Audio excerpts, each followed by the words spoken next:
Mga tol, ngayong gabi, simpleng pork and shrimp siomai na may quail egg at keso sa loob ang binakbakan natin ngayong gabi. Talaga namang sasambulat sa bunganga mo to pag natikman mo to, tropa. Kaya di ko na patatagalin tong trip na to. Simulan na natin dito sa bagong produktong iaalok ko sa'yo. Ito yung Dirma Multifunctional Grinder. Tignan mo naman, tropa, napakasagad niyan. Glass pa yung lagayan niyan. Rektahang galawan na to, par. Lagay na natin tong blade, tapos lagay natin tong 1/4 kilo na pork, tapos rekta grind na yan. Tapos yan, check natin. Tingnan mo naman, tropa, ilang segundo lang yan. Pero durug na siya. Sunod naman natin ilagay itong 1/4 kilo nating hipon. Tapos basagan natin isang itlog. Lagyan natin ng garlic powder, aromat powder, onion powder, asin, brown sugar, lea and parents, at konting sesame oil. Tsaka natin takpan at i-grind uli natin.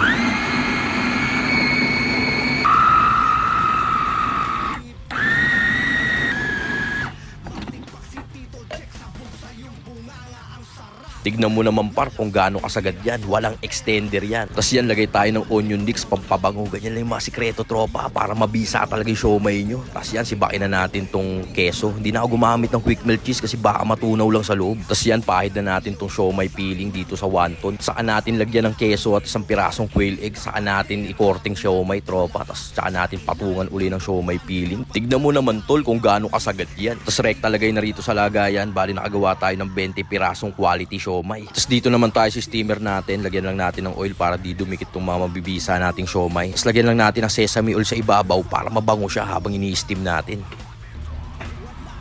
Tapos yan, after 1 hour, okay na siya, mga tol. Rekta lapag na dito sa platong may lettuce yan. 20 pieces quality pork and shrimp siomai na may keso at quail egg sa loob. Grabe naman talaga. Tapos yan, testing tayo ng isa. Hiwain natin sa gitna.